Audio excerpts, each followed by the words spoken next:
শাকিব খানের তুফান সিনেমার শুটিং হয়েছে রামোজি ফিল্ম সেট থেকে। সেখান থেকে একদিনের জন্য শাকিব খানের ব্যবসা প্রতিষ্ঠান হারল্যান্ডসে একটি অনুষ্ঠান ছিল, সেখানে অংশগ্রহণ করে তারপর অনুষ্ঠান শেষ করে আবারও আগামীকাল রাত 11টার দিকে উড়াল দিলেন হায়দ্রাবাদের উদ্দেশ্য তুফান সিনেমার শুটিংয়ের জন্য।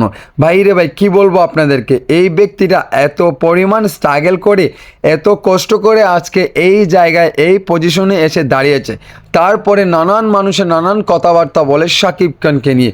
ভাই আপনারা এসে দেখান না এই যে পরিমাণ স্ট্রাগল করেছে। আপনারা কি জানেন, যখন শাকিব খান এই সাইড নায়কের ক্যারেক্টারে কাজ করতো তখন মাত্র 5 থেকে 10,000 টাকা পারিশ্রমিক পেত। তারপরে দেখেন যখন 2006 সালে মান্না ভাইকে টপকিয়ে শাকিব খান এক নাম্বার সুপারস্টার হয়ে যায়, সেখান থেকে একের পর এক কিন্তু হিট সিনেমা দিয়েই কিন্তু এসেছে। আপনারা জানেন কি জানেন না, মান্না ভাই তখনই কিন্তু প্রাউড ফিল করে বলেছিল শাকিব আরও দূর এগিয়ে যাবে। 2008 সালে মান্না ভাই ইন্তেকাল করেছেন, এমনকি আমাদেরকে ছেড়ে চলে গিয়েছিলেন না ফেরার দেশে। সো আমার এই মান্না ভাই অনেক ফেমাস ছিলেন, এমনকি মান্না ভাইয়ের সিনেমাগুলো অনেক ভালো মানের সিনেমা ছিল।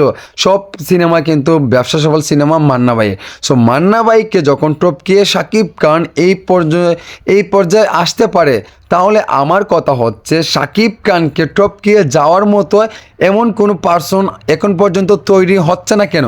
তারা কি আসলে বাংলা সিনেমাকে কি পছন্দ করে কি করে না, নাকি টাকার জন্য এগুলো ফিল্ম বানায় ওরা, বা পারিশ্রমিক এত টাকার জন্য কি তারা শুধু সিনেমা বানায়, সেটা আমার জানা নেই। কারণ শাকিব খান তো হলো প্রথম থেকে এত আহামরি গেল পারিশ্রমিক পেত না। কষ্ট করতে করতে করতে করে যখন একটি দর্শক তার একটা ফেস ভ্যালু হয়েছে, তখন কিন্তু শাকিব খানের পারিশ্রমিক বেড়েছে, এমনকি এত ভালো ভালো সিনেমা উপহার দিয়েছে। এই ব্যক্তিটা যখন মান্না ভাই মারা যায় তারপরে হাল ধরেছিল ইন্ডাস্ট্রির এই শাকিব খান। বছরে 10 থেকে 12টি সিনেমা রিলিজ করতো এই শাকিব খান। আর আজকে মেগাস্টার গ্লোবাল সুপারস্টার কিং খান অনেকে টাইটেল দিয়েছে এই শাকিব খানকে।